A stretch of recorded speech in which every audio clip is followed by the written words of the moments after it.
అరటికాయ mixture recipe ఎలా చేయడమో నేర్చుకుందామండి. మనము అరటికాయను చిన్న చిన్న ముక్కలుగా కట్ చేసి పక్కన పెట్టుకున్నాం. పచ్చిమిరపకాయలు కూడా ముక్కలుగా కట్ చేస్తామండి. వెల్లుల్లి కూడా చిన్న చిన్న ముక్కలుగా 2 రబ్బులు వెల్లుల్లిని చిన్న చిన్న ముక్కలుగా కట్ చేసుకుంటాము.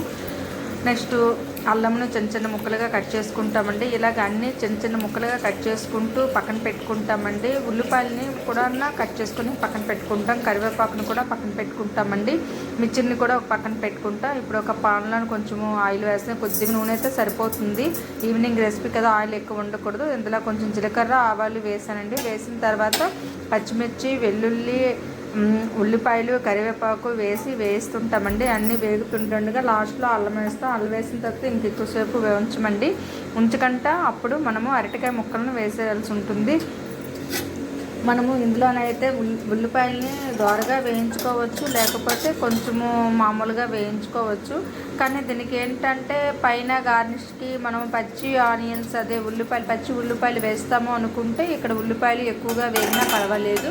లేదు వేయము, ఇందులోని ఉల్లిపాయలతో తినేస్తాము అంటే కనుక కొంచెము పెద్దగా కట్ చేసి మనము ఆ ఉల్లిపాయలు ఎక్కువ వేయించుకుంటుంటేనే బాగుంటుంది, చాలా టేస్టీగాను ఉంటుంది. ఇందులో మినపగుళ్ళు అయితే వేయకుండా ఇవన్నీ కొంచెం వేగిన తర్వాత మనం అరటికాయ ముక్కలను కూడా వేసిస్తాం. అవైతే కొంచెం చిన్న ముక్కలుగానే కట్ చేయాల్సి ఉంటుంది. అరటికాయ ముక్కలను వేసి అలాగ వేయిస్తుంటామండి. అరటికాయ కొద్దిసేపటికి అది మగ్గిపోతుంది. మనము కొద్దిసేపు అలాగా కలుపుతుంటాము. కలుపుతుంటే ఇలా కొద్దిసేపు మూత పెడతామండి. వేయిస్తున్న తర్వాత కొద్దిసేపు మూత పెడతాము. మూత పెట్టిన తర్వాత కొంచెం పసుపు అవి కూడా వేస్తామండి. పసుపు వేసి మళ్ళీ వేయిస్తామండి.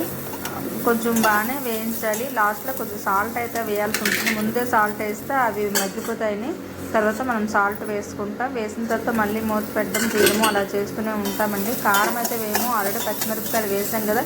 వేయాల్సి ఉంటే చాలా కొంచెం కారం వేస్తే సరిపోతుంది.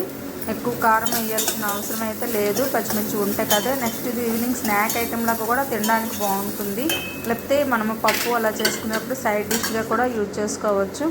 చాలా బాగుంటుందండి. 1 మినిట్లో అయిపోతుంది. ఎన్నిసార్లు నేను మూత పెట్టి తీస్తున్నాను కానీ మనం చేసుకుంటే 5 మినిట్స్లో అయితే అయిపోతుంది. అవి అయిపోయిన తర్వాత మగ్గిపోయిన తర్వాత మనం ఇంట్లో ఉన్న మిక్చర్ని కూడా అందులో వేసిస్తామండి. వేసి కలిపేయడమని. కావాలంటే అందరూ కొంతమంది ఒకవేళ అల్లం వెల్లుల్లి ముక్కలు కాకుండా పేస్ట్ వేస్తే కనుక కొత్తిమీర వేసుకుంటారు. లేకపోతే అది కూడా వేయాల్సిన అవసరం అయితే లేదు. మసాలా గుండ వేసుకుంటే వేసుకోవచ్చు. కానీ ఒకవేళ ఈవినింగ్ స్నాక్ ఐటెం లాగా చేసుకోవాలి అనుకుంటే మనం చాట్ మసాలా యూజ్ చేసుకుంటే బాగుంటుంది. నేను యాక్చువల్లీ అది ఈవినింగ్ స్నాక్ ఐటెం లాగా పెట్టాలనుకుంటున్నాను. అందుకని ఇంట్లో ఉన్న చాట్ మసాలా వేస్తున్నాను. మరి నిమ్మరసం, వెనిగర్ ఇలాంటివన్నీ వేయకుండా ఇంట్లో కొంచెం చాట్ మసాలా ఉంది, అది వేస్తుంది. దాని ఫ్లేవర్ డిఫరెంట్గా వస్తుంది, చాలా బాగుంటుంది. మురి మిక్చర్ ఫ్లేవర్ అయితే వస్తుందండి. చాట్ మసాలా వేసిన తర్వాత శుభ్రంగా కలిపెట్టుతామండి. మరి ఎక్కువసేపు స్టవ్ మీద అయితే ఉంచము. శుభ్రంగా కలిపెట్టి మనము ఒక పాన్లో కానీ ఒక పాత్రలో కానీ అంటే ఈవినింగ్ స్నాక్ ఐటెం కాబట్టి చిన్న గిన్నెలో కానీ తీసుకొని మనము పచ్చి ఉల్లిపాయలని గార్నిష్ చేసుకుంటే సరిపోతుంది. మీరు ట్రై చేయండి, చాలా బాగుంది.